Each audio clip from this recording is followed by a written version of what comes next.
Muito boa tarde, estamos de volta com o podcast Coisas do Cotidiano. Hoje com o tema O Jovem Espírita. Hoje nós teremos um programa um pouco diferente do formato habitual. Nós pedimos para alguns jovens espíritas que nos acompanham enviar perguntas ou dúvidas a respeito de suas vidas em relação à doutrina espírita. E convidamos dois jovens para nos ajudar na reflexão de hoje. Para isso, o nosso podcast será dividido em dois blocos. No primeiro bloco, iremos conversar com Matheus Marcelino. Matheus é um jovem trabalhador do Centro Espírita Mansão do Caminho da cidade de Quirinópolis. No segundo bloco, Esther de Oliveira. A Esther é trabalhadora no movimento espírita da cidade de Caçu e da 22ª região do estado de Goiás e auxiliou durante 10 anos na Mocidade Espírita de Caçu e de toda a região. Você já pode enviar suas dúvidas, perguntas para o nosso WhatsApp no 64996031234 ou diretamente aqui no nosso estúdio, no fixo, no 643014-4009. O nosso programa é retransmitido pelas páginas do Centro Espírita Allan Kardec de Jataí, Casa do Caminho de Jataí, Livraria Espírita Allan Kardec de Jataí, Lar Espírita Forças do Amor de Jataí, Mansão do Caminho de Quirinópolis, Allan Kardec de Mineiros, Goiás e Rádio Portal da Luz de Dourados, Mato Grosso do Sul. Antes de mais nada, eu convido a todos para que possamos elevar os nossos pensamentos até Jesus, para agradecer pela dádiva da vida, por essa oportunidade de reflexionar e de aprender o seu Evangelho. E para isso pedimos as bênçãos e a proteção e a inspiração para mais esse programa de hoje. Em nome de Jesus, damos por aberto o nosso podcast. Matheus, boa tarde, tudo bem? Boa tarde. Primeira vez na TV assim? Aparecendo minha cara é. Aparecendo sua cara é. Matheus, só rapidamente para os nossos ouvintes saberem, quem que é o Matheus? Matheus? Vamos como espírita na casa dele ou Matheus mesmo? Matheus Pessoa. Matheus Pessoa? O que você faz? O que você deixa de fazer? O que você gosta? Tenho 20 anos, sou estudante. Acabei de me formar num tecnólogo recentemente, gestão financeira. Também na luta. Tenho dias buscando da faculdade, estudando. Muito bom. Matheus, então vamos começar o nosso programa. E a primeira pergunta é, você como jovem espírita, nos responda, quem é o jovem espírita? Bom, uma pergunta aparentemente fácil, mas nos remete a algumas reflexões também, porque o jovem espírita, em si, seria alguém que se dispõe, basicamente, né, no mínimo assim, a seguir a doutrina de Kardec é o espiritismo. Mas a gente pode colocar isso também de uma forma que uma pessoa que se propõe a procurar o bem, se propõe a ser um bom cidadão, uma boa cidadã, né? É uma pessoa que procura viver a vida de uma maneira que o bem faz parte dela. E nós podíamos falar que esse é o diferencial entre o jovem espírita e o jovem de outras denominações religiosas cristãs, ou não? É tudo igual? No seu ponto de vista. O bem, né, ele não encontra divisões, ele não encontra, né, o separativismo que a gente vê hoje no nosso mundo, não é? Então, não importa se você é católico, se você é espírita, se você é evangélico. Vivendo bem, né, acho que o diferencial é isso. O jovem cristão, né, a jovem cristã, ele pode viver, né, porque qual que é o diferencial do espiritismo em si? Porque ele dá pra gente algumas elucidações a mais que as outras religiões, só isso, né, porque ele nos mostra o que vem no porvir, né, depois da morte, e o espiritismo faz isso de uma maneira sensacional, né, mas as bases do bem Jesus deu há 2000 anos atrás, né, e todas as doutrinas cristãs podem estar fazendo uso dessa doutrina moral que ele nos deu. Muito bom. Mateus, é correto usar o pretexto mais tarde eu faço ou ainda estou novo para isso, quando se trata de trabalhar no espiritismo? Afinal, os jovens podem mesmo deixar para depois? E Carvalho, essa pergunta aqui acho que não é só para jovem não, hein? Tem muita adulta aí também que É para todo nesse mundo, sentido. Né? É para todo mundo. Mas trabalhar, né, se envolver na doutrina espírita, isso requer, como em qualquer outra coisa na nossa vida, no trabalho ou um relacionamento, primeiro nos requer a vontade para isso. O despertar, nossa, nesse momento da minha vida eu vejo que isso faz sentido para mim, né? Então, primeiro envolve isso. Se eu estou consciente que esse é meu objetivo, que o bem, a prática do bem, o trabalho, seja dentro da casa, em outro lugar, isso nos dá um bem-estar íntimo. Por que eu procrastinaria? Por que eu deixaria para depois? Né? E a gente vê essa necessidade. Entendi. E eu não sei se você foi avisado, mas essas perguntas do nosso podcast de hoje foi elaborada por jovens espíritas. Então, eu vou começar a ler na primeira pessoa para que fique mais pessoal para quem enviou a pergunta e possa realmente entender de outra maneira. Mas antes, uma dúvida. Tem idade certa para começar a trabalhar no meio espírita? Não exatamente. Depende do, como eu estava dizendo na pergunta anterior, que a gente estava discutindo aqui, depende do seu despertar. Tem muitas pessoas que com 12, 13 anos, né, elas querem se envolver nos trabalhos da casa espírita, mas tem muitas aí que estão com 30, 40 anos que ainda tá lá só indo nas palestras, sabe? Ou nunca só se aproveitando, sabe, de algum momento que tem um palestrante, eu gosto desse palestrante, mas nunca se envolve com a casa, nunca se envolve com os trabalhos. Então não é a idade certa, é a idade que você fala, nossa, mas eu já fui ajudado tanto por essa casa, eu já fui beneficiado de tantas maneiras, o que eu posso ajudar agora? No seu faz sentido caso, na minha cabecinha, né? Sim. No seu caso, você começou a trabalhar no meio espírita com que idade? Uns meus 18, propriamente dito. Então, recente, né? Lá... 2 anos. É 2 anos. Você é de família espírita, não? Tanto é que... minha família é espírita. Tanto é que essa pergunta é interessante no sentido que teve uma época, antes desses 2 anos agora de trabalho dentro da casa, que eu parei também por 2 anos de frequentar a casa, porque não fazia mais sentido, sabe? Porque aquela fase, tipo assim, eu quero ver outras coisas, e eu não ia pro centro. Né? Em um momento na minha vida que isso fez sentido para mim, a casa estava precisando de trabalhador, eu entrei...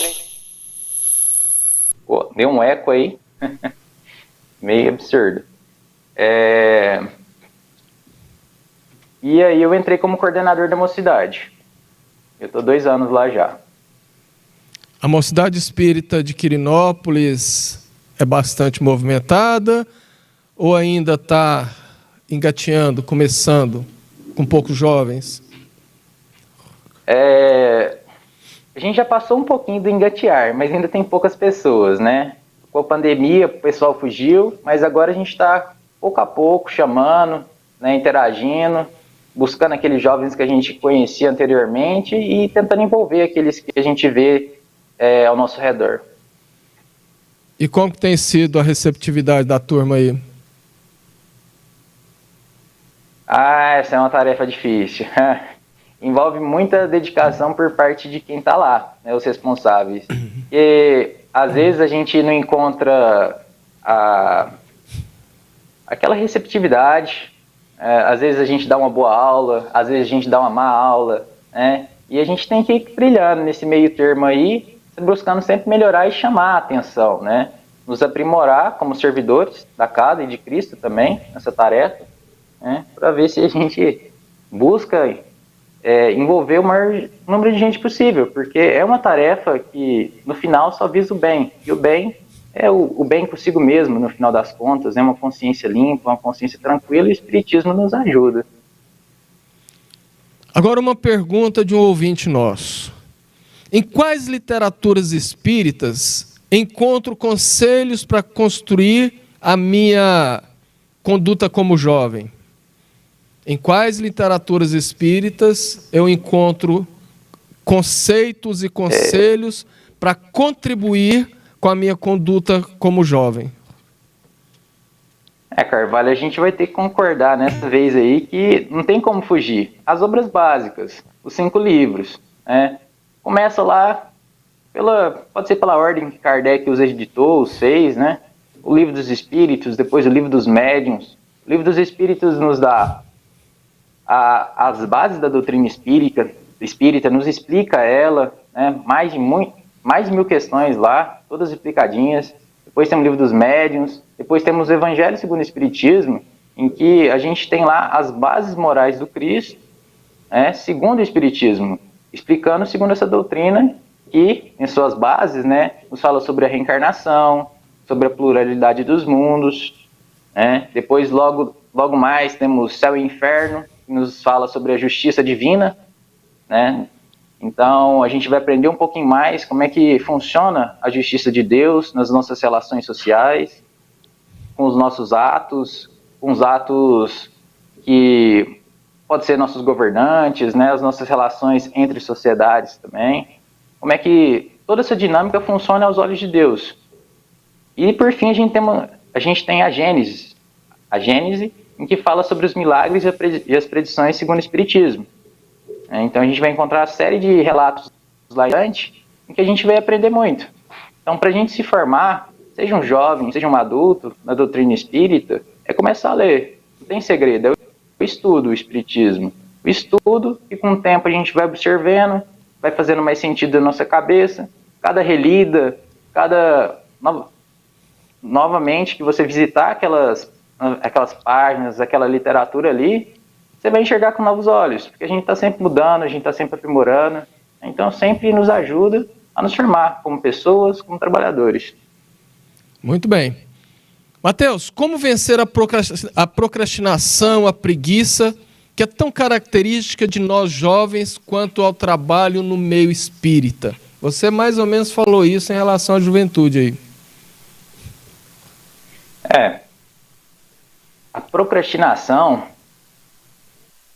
ela é uma coisa que nos pega, assim, vez ou outra na semana. A gente tem aquele dia que a gente não quer fazer muita coisa. É normal, né? Principalmente quando a gente está vendo que está difícil, que a gente não está encontrando muita receptividade. Então a gente vai começar desanimando. Mas é aí que entra a noção do que o trabalho em si, que a gente está desempenhando, no caso aqui a gente está falando da casa espírita, tem uma importância social, tem uma importância para a comunidade. E aí também, como a gente já tinha dito, se isso faz sentido para você, você sabe que está fazendo bem, não só para você como pessoa, mas também para sua família, porque o bem que você faz lá, você leva também para sua casa. Então, toda aquela paz, harmonia que você consegue nos trabalhos da casa, você vai estar levando também, trazendo isso para as pessoas mais próximas de você, né? Então, como é que a gente vence tudo isso? Na verdade, essa desvontade de fazer alguma coisa. Buscando sempre, né, fazer essa realidade de trabalhador nos encaixar na nossa vida. Buscar fazer que isso tenha sentido em nós. Muito bem. Mateus,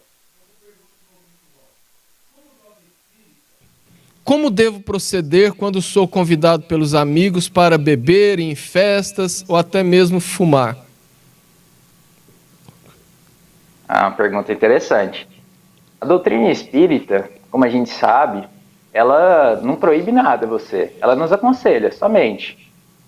Ela nos fala das consequências que os nossos atos podem ter. Então, quando eu vou a uma festa, há vários tipos de festas, né? Convenhamos. Então, se for uma festa, você sabe Isso é uma conversa que tem que fazer consigo mesmo. Faz sentido para você ir nessa festa? Te acrescenta em algo? Né? Porque tem festas que podem ser festas íntimas, entre amigos, né? Que você sabe que você vai estar ali tendo uma conversa construtiva, né? Eu, pessoalmente, eu sou mais desse esquema mais reservado, né? Mas bebida, qual que é o propósito da bebida na sua vida? Você tem que se perguntar isso. É para fugir da sua realidade? Será que a gente trata os nossos problemas fugindo deles? Mesma coisa com o fumo. A gente vai tentar nos livrar da nossa ansiedade, né? Sem buscar resolver a causa que está fazendo a gente sofrer. Então a gente está postergando algo que a gente vai ter que resolver. Não adianta fugir de algo que nos causa dor, porque o que nos causa dor é nossas imperfeições. As nossas imperfeições nos levam a errar, nos levam a fazer coisas erradas. Então, isso nos traz problemas no nosso íntimo, no nosso consciente. Quando a gente sente esse problema no nosso consciente, a gente vai sentir culpa, a gente vai nos sentir inquieto, né? E a gente normalmente procura, até as redes sociais, né, abrangendo um pouquinho mais, a gente fica lá 1, 2, às vezes quando a coisa está descontrolada, 3 horas nas redes sociais para fugir das nossas atividades, né, em vez de tratar o que deveria ser tratado.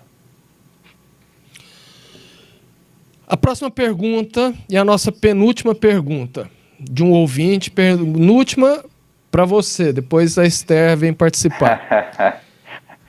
É nosso papel despertar outros jovens para a realidade espiritual ou deixemos que cada um se conscientize no seu tempo? Deixemos que os conscientize no seu tempo. Sempre é Você assim, mesmo teve seu tempo, né? Você disse que afastou um tempo da casa espírita, depois... Me afastei.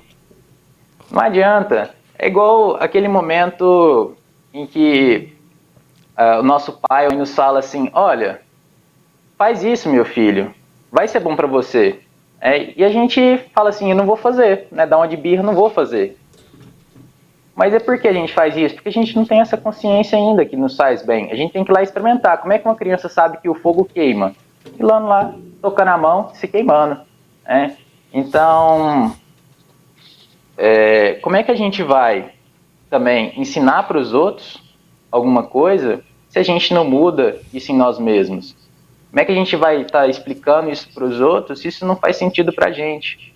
Então, é nos mudando pelo nosso próprio exemplo que a gente vai começando a garear pessoas. Fala assim, nossa, esse comportamento dele faz sentido, me agrega, dá valor à sociedade.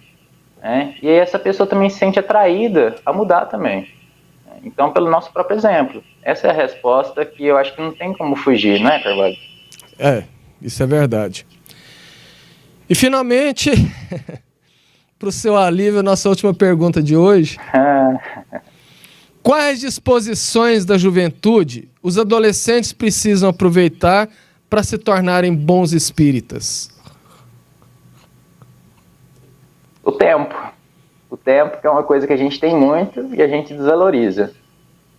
Porque é sempre assim, a vida é algo contínuo. Não há uma passagem assim, dormi, meu aniversário é dia 5 de junho. Dormi dia 4 de junho, vou acordar 5 de junho, um adulto, né? Agora vou cumprir todos os meus compromissos, não vou faltar em mais nada, vou seguir minha vida retinha. Não é assim que funciona. Eu acordo no outro dia e vou conseguir continuar a mesma coisa. Né? É igual aquelas promessas de final de ano. Não adianta. Né? Isso é um processo que você vai fazendo na sua vida. Então, repete um pouco a pergunta, que eu quero adicionar alguma coisa. Quais as disposições do jovem que os adolescentes precisam aproveitar para se tornarem bons espíritas? Então, é isso. Com o tempo, você vai buscando. Porque se no dia seguinte, né, se eu falar assim, eu vou cumprir tal meta, assim, pode ser no trabalho, pode ser na escola, cumprir essa meta assim, 8 horas certinho, vou estudar, vou trabalhar, eu não consigo. Então, eu vou usar essa disposição de melhorar cada vez mais, né, para me tornar uma pessoa melhor e, consequentemente, um espírita melhor, né? eu tenho ainda a juventude, eu posso, por exemplo, o exemplo das festas que teve anteriormente. Como é que na verdade, eu posso ir para as festas, ficar até 2, 3 horas da manhã, mas vou estar desperdiçando minha energia que eu vou pegar para frente da minha vida, né? Estou desperdiçando um fluido vital aí.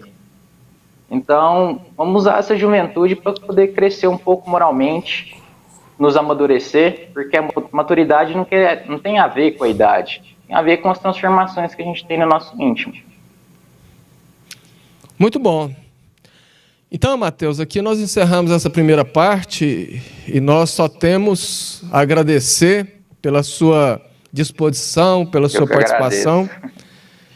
E desculpa pelos incômodos desde ontem, hoje, com esses testes todos, mas isso faz parte do aprendizado de todo mundo. Você gostaria de deixar algumas palavras para os nossos ouvintes jovens, da sua idade, inclusive?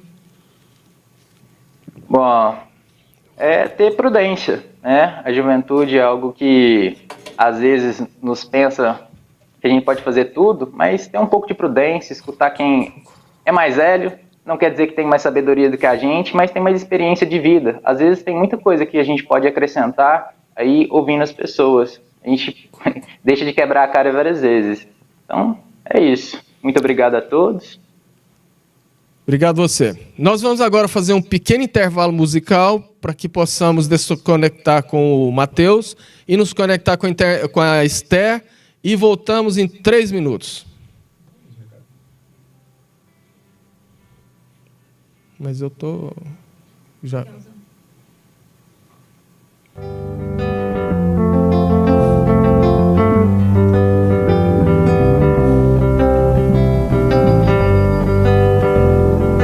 Vida na verdade Pode falar? Plena liberdade, enriquecida de amor. Força da vida ao bem em plenitude. Os braços da juventude garantindo uma estrada florida. Como linda borboleta que sai do casulo, de asas tão coloridas, surpresa, descoberta. Liberdade já quase perfeita. Juventude e vida, o saber namora o coração. O Pai conta com a definição de quem na verdade valoriza a vida.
Estamos de volta com o nosso podcast Coisas do Cotidiano. Hoje com o tema Jovem Espírita, com a participação especial de Mateus de Quirinópolis e da Esther de Caçu. Nós vamos agora falar com a Esther, que é outra jovem que já trabalha há muito mais tempo do que os outros jovens da Juventude Espírita de Caçu e da região. Isso Só mesmo. aguardando o link. Olá, Esther, boa tarde. Olá, boa tarde a todos. Está me Eu ouvindo? sinto que a minha imagem... Estou escutando. Mais uma vez, muito obrigado pela participação, pela disponibilidade de nos auxiliar, nos ajudar aqui hoje. E vamos rápido, porque infelizmente nosso tempo aqui é curto e o relógio do Claudinho, cada minuto pula de 2 em 2. Então, quando a gente acha que está com 10 minutos, já está terminando já. Esther, Tá antes de certo. mais nada, para o nosso público te conhecer, quem que é a Esther de Oliveira de Caçu? Eu sou Esther, eu sou trabalhadora do movimento espírita há aproximadamente uns 15 anos. Eu colaboro com a Mocidade Espírita e também hoje com outras atividades da casa. Há 10 anos eu fui coordenadora da Mocidade da região do Sudoeste Goiano, em que nós realizamos vários eventos, inclusive fomos a Jataí várias vezes, participar e também realizando atividades, porque a gente tem não só muito carinho pela juventude, mas também temos muito a desenvolver pelo movimento espírita. Então, a gente tem uma necessidade com muito carinho de poder dar atenção e dar espaço para que o jovem possa ter condição de poder se expressar com alegria, com conhecimento, com receptividade. E é isso que a gente vem fazendo há um bom tempo. Hoje eu não estou vinculada diretamente à Mocidade Espírita, mas nós continuamos oferecendo essas possibilidades.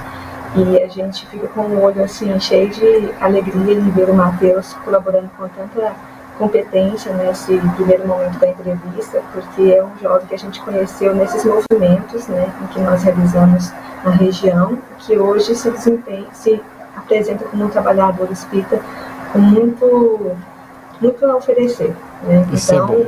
seria um pouco da Esther, até bem pouco, a gente gosta de fofocar, podia falar bem mais.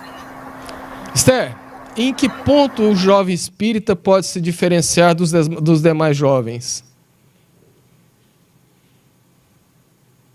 Possibilita quem quer que o conheça, seja criança, jovem, adulto, idoso, a possibilidade de ter mais consciência sobre a sua vida. Consciência mais sobre si, sobre a relação que ele estabelece com o próximo e também consciência sobre a situação da vida. Então, se o Espiritismo está presente na vida do jovem, ele vai poder ter uma vida com mais competência naquilo que ele for fazer. As escolhas profissionais, nas escolhas de relacionamento afetivo, no relacionamento familiar, no relacionamento consigo mesmo. E ter consciência de si oferece a possibilidade de ter uma vida mais presente e desempenhar com maior competência a sua reencarnação, aproveitando cada tempo, cada oportunidade com mais habilidade, com mais capacidade, com menos julgamento, mas também com mais responsabilidade. Então, isso é possível, como o Mateus disse agora há pouco, para qualquer faixa etária. Em específico, para o jovem, é muito oportuno. Eu mesmo falo que se eu não tivesse espiritismo na minha vida durante a juventude, eu tinha errado muito mais. Tinha feito mais equívocos, tido mais dificuldade para poder lidar com as oportunidades que me foram sendo colocadas. Então, isso para mim teve muito sentido. E também a gente acredita que faz muito sentido porque procura o espiritismo como uma ferramenta do bem. Só um comentário. Há muito tempo, Até 2. aliás, por muito tempo, eu ouvi de pessoas conhecidas de outras religiões que o espírita é facilmente reconhecido na sociedade pelo seu comportamento, pela sua postura, principalmente em ambientes públicos, em bares, restaurantes. E o jovem espírita, ele encaixa nesse perfil também? Ou ele é um jovem como outro jovem qualquer que está ainda aprendendo? Ele se enquadra, com certeza. A gente percebe que ele estabelece mais cuidado na relação consigo e com o outro, na relação àquilo que ele faz. Então é lógico, a gente não está aqui para poder criar uma pressão no espírito e uma pressão no jovem. Nós somos pessoas, somos espíritos em evolução. Então é lógico que a gente está passível de acertos e passível de erros também. Mas é fato que quando a gente reconhece um jovem na comunidade e vê a sua conduta, a gente fica desejoso de saber o que ele acredita, por que ele age assim, desse modo, o que levou ele a poder pensar diferente. A gente percebe que conhecer Jesus facilita muito essas relações. A gente tem muito convívio com o jovem espírita que realmente faz essas escolhas com mais competência. Então eu acredito que sim, não é uma regra, porque assim como ateus de extrema competência social e individual, tem religiosos que têm muitos equívocos. Então a gente não faz uma exceção que todo mundo é assim, mas que favorece bastante. Ou seja, é como se você estivesse andando, Carvalho, galera, em uma estrada. O espiritismo é uma estrada mais bem sinalizada. Então, se você tiver realmente condição de poder noção das placas de segurança, das placas de trânsito, ter mais noção do que realmente são as leis que regem essa estrada, você pode agir tranquilo. Você pode ter equipes de acidentes. Então, o espiritismo realmente dá essa segurança maior nessa estrada, nesse caminhar. Então, possibilita sim, a gente reconhece alguma pessoa que realmente tem esse perfil. Isso é verdade. Esther, uma coisa antiga com nome novo, o bullying. Nós sabemos que o bullying é um tormento principalmente para o jovem. Como lidar com as críticas, principalmente aquelas vindas de outros jovens que não entendem o espiritismo? Eu, quando era adolescente, passei por isso de uma maneira mais contundente ainda. Depois você pode contar essa história, Carvalho, que a gente escuta com carinho. Já te falo agora, só te atalhando. Eu estudei, eu sou espírita de berço, de família. E eu comecei meus estudos numa escola católica, de freiras. E depois eu fiz praticamente todo o primeiro e segundo grau numa escola protestante. Numa época onde o espiritismo era de Satanás. Então por aí você pode imaginar como ficava a cabeça desse adolescente. E aí você falou algo muito interessante, né? A gente não tem como mudar o exterior, não tem como mudar o pensamento do gestor da escola ou dos jovens que lá frequentam. Como que a gente lida com o bullying? Fortalecendo a autoestima, fortalecendo a função que o jovem, ou adulto, ou a criança, deve ter para poder lidar com qualquer tipo de crítica ou apontamento que vier a acontecer a ele. Então você faz como com o bullying? Você fortalece o jovem, dá segurança e autoestima para ele e oferece condições para ele poder lidar com qualquer tipo de discriminação, que não seja um veículo também de aumentar a discriminação e aumentar o ciclo de ódio. Né? Eu até brinco assim, com outro assunto. Ah, Esther, sua roupa é muito feia. Como é que você trabalha isso com o jovem? Pai, não usa igual. Ah, sua religião é muito esquisita. Ok, é só você não ir. Pra mim faz bem, entendeu? Então, nossa, mas aquele livro que você lê lá não é um livro de Deus. Eu falei, então, eu acho que pra mim serve muito bem, então tá tudo certo. É não dar importância maior do que realmente é. A opinião do outro é só a opinião do outro, não é a verdade. Se Cristo assim não se martirizava nem melindrava com a opinião alheia, a gente deve seguir esse exemplo, não se martirizar ou querer convencer os outros. A gente não busca convencer ninguém, a gente busca convencer a nós mesmos. E se a gente convencer nós mesmos e tivermos autoestima para lidar com isso, tá tudo certo.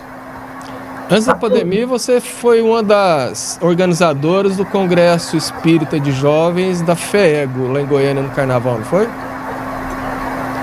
Sim, várias vezes. Pois é. Nós tivemos a oportunidade de colaborar. Esse assunto bullying, desde aquela época, já era a tônica ou ainda não? Sempre foi. E enquanto a gente não mudar o interior das pessoas, ainda poderá existir. Então, ao invés de tentar mudar aquele que faz bullying, a gente busca a gente não fazer bullying, que é uma atitude de você poder julgar o outro pela aparência, e busca fortalecer a gente, para poder, quando ouvir uma questão que é depreciativa, a gente não dá maior valor. Então, a gente trabalha autoestima no sentido de você poder reconhecer em você os potenciais que possui e poder lidar com o julgamento alheio sem dar realmente voz àquilo que realmente te maltrata, que te diminui e te torna um ser que não cabe nessa pele. Seguindo o exemplo de Jesus, Jesus não fazia nenhum tipo de discriminação. Jesus não fazia nenhum tipo de apontamento que fosse cruel ou que fosse maldoso. Ele era correto, era digno e era amoroso. Então, se a gente poder apresentar isso como uma proposta a ser seguida e realmente buscar conhecer esse mestre, nós teremos mais ferramentas para poder não fazer o bullying e lidar com o bullying quando ele se manifestar. É desafiador, porque ainda acontece muito, não sei se você conhece essa realidade, mas para mim é algo muito comum, infelizmente, não é normal, é comum. O jovem em situação de sofrimento muito intenso, ele faz bullying com o outro, a fim de que se o outro tiver em evidência, ninguém vai ver o meu equívoco, ou o meu mal, ou as minhas imperfeições. Então é isso que acontece, as pessoas querem dar mais atenção no que vê no outro para poder tirar a atenção de si.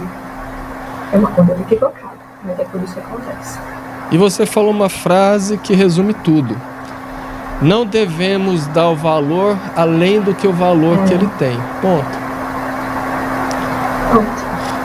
Dando continuidade, então. A Maíse Braga falou sobre isso no Congresso de Jataí, né? Sim. A palestrante espírita comentou sobre isso no Congresso. Ela falou que, na verdade, o bullying sempre existiu, mas quando ela sofreu bullying, ela tinha um avô que ensinou ela a ser amorosa com ela mesma e conseguiu lidar com o bullying. Então a gente vai fortalecer isso no jovem para tá tudo certo. Jesus disse, e Lucas anotou no seu evangelho, no capítulo 12, nos versículos de 42 a 48. A quem muito é dado, muito será cobrado. Até que ponto essa fala de Jesus pode ser aplicado ao jovem espírita? Colega, pergunta legal essa. Vou fazer uma analogia com a missão. Eu sou enfermeira e estou mudando de profissão para acupuntura, né? E aí, quanto mais eu conheço, mais eu posso oferecer, seja na enfermagem, seja na situação da vida. Quanto mais você conhece, mais você se exige de si mesmo, a sua consciência. Nossa, você pode oferecer mais nessa situação. Isso para a nossa consciência, que realmente é que nos julga ou nos avalia. Isso vale também para a responsabilidade da vida. A um índio, não vai ser cobrado dele algumas questões relativas à compreensão, talvez, de outras culturas. A um índio lá do século XV, do século XIV, do século XII. Mas hoje nós, com todo o material que nós possuímos a respeito das consequências negativas do desrespeito e das necessidades que temos de respeitar a liberdade de escolha, a nós é exigido uma postura diferente. Então, para isso também Jesus afirma isso e Lucas repete, porque aquele que muito sabe, ele pode fazer mais. É possível a ele, não é fazer um sacrifício. Se eu tenho consciência, tenho clareza a respeito desse assunto, eu posso fazer mais. E é possível oferecer o meu melhor. O meu melhor, ele vai ser diferenciado a cada experiência de vida que eu tenho, a cada conhecimento que eu adquiro. O melhor da Esther de hoje é bem diferente do melhor da Esther há uma semana atrás, há um mês atrás, há um ano atrás, há 10 anos atrás. Algumas das vezes, quando a gente avalia sobre isso, é muito comum no consultório vermos pessoas que se julgam por equívocos cometidos na infância. E nós falamos, mas aquela pessoa de 15 anos não sabia o que você sabe hoje, então você pode perdoar ela. Da mesma maneira que a gente sabe hoje, não foi a intenção de quando você comete algum equívoco, você se culpar e se punir. Não é se flagelar, como faziam alguns religiosos. Mas falar, cara, eu posso melhorar.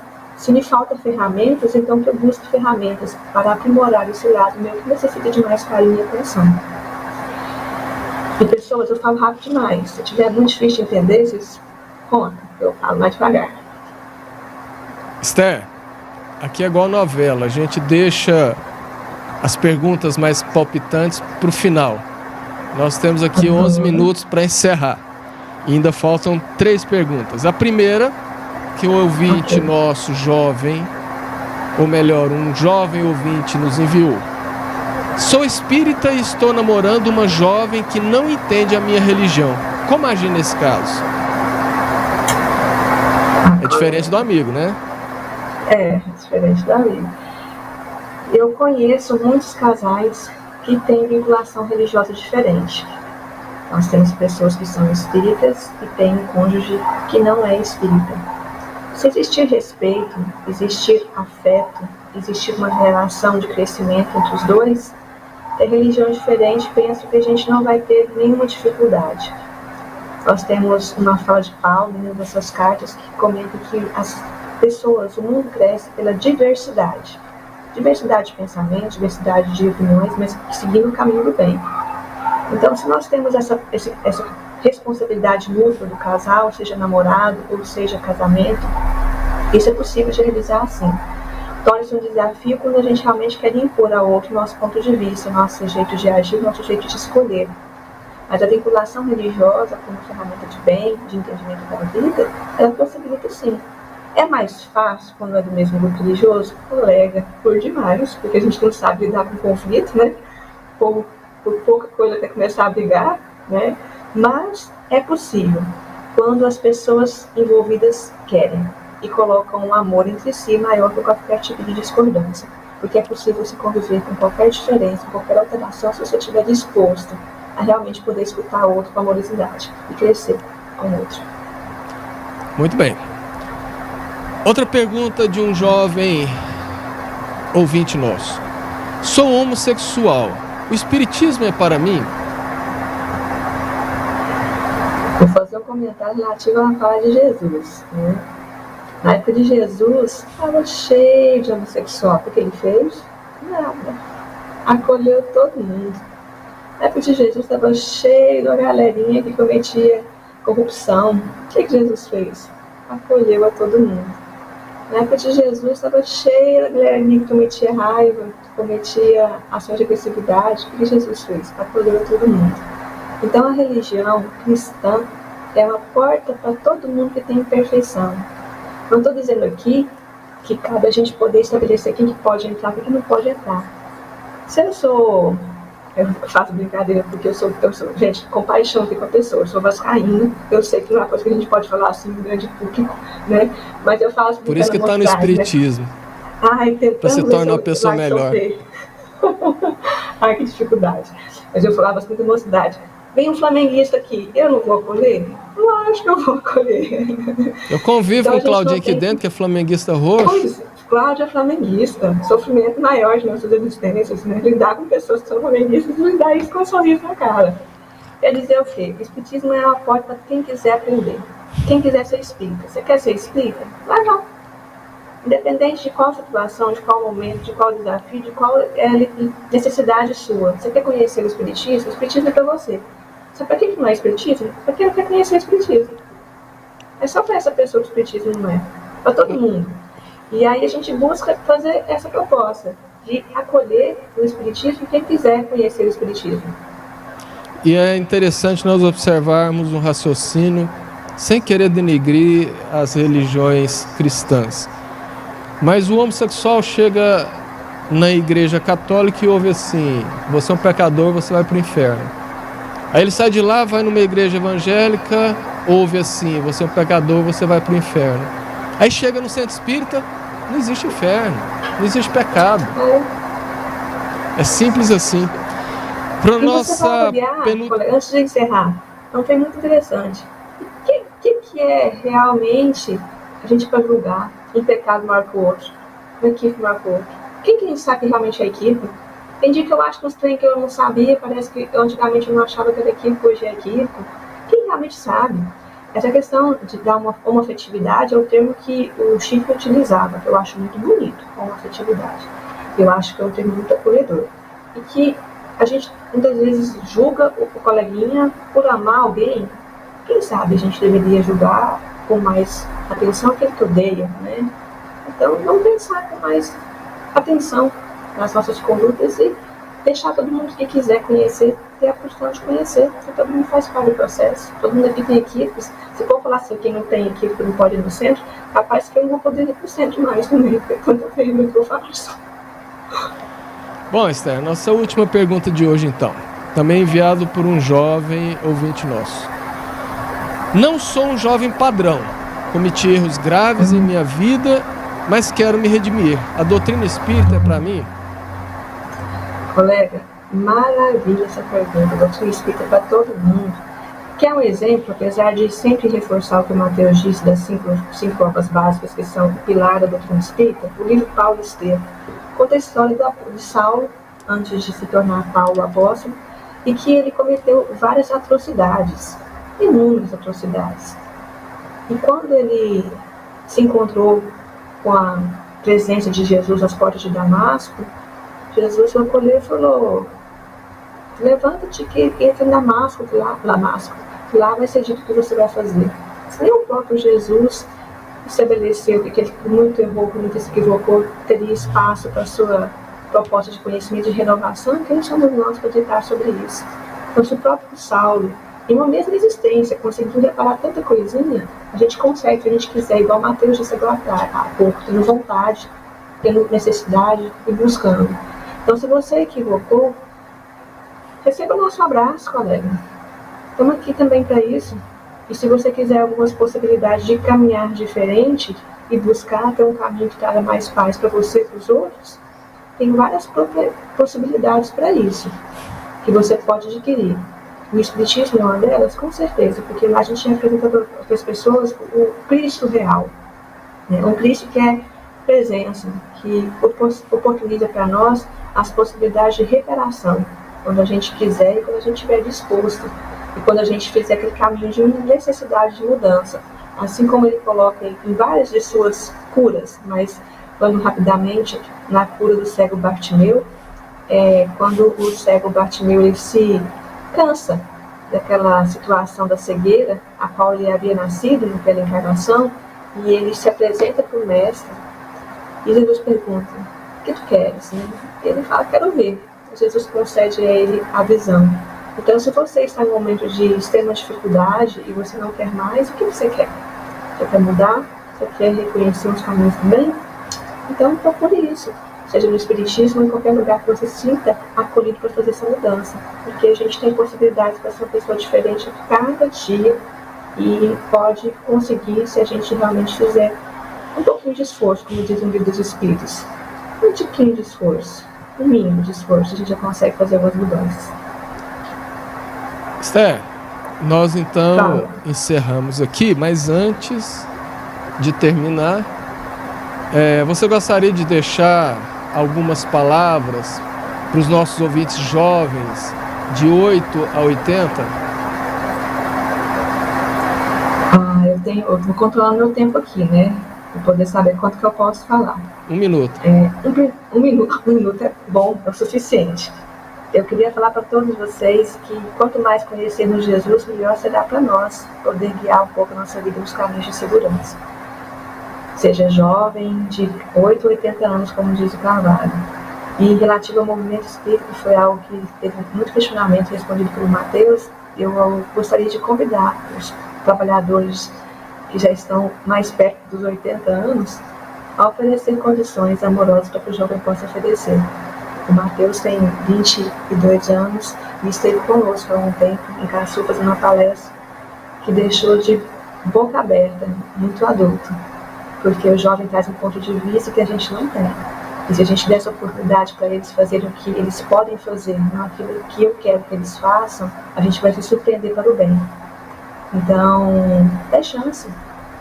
Deixe o coração aberto, as portas abertas para que o jovem possa crescer, porque eles têm muito de conhecimento e de amorosidade a nos dar, e eles têm ânimo, que algumas das vezes nós já deixamos de lado. E obrigado pelo convite. O aprendizado é mútuo, né?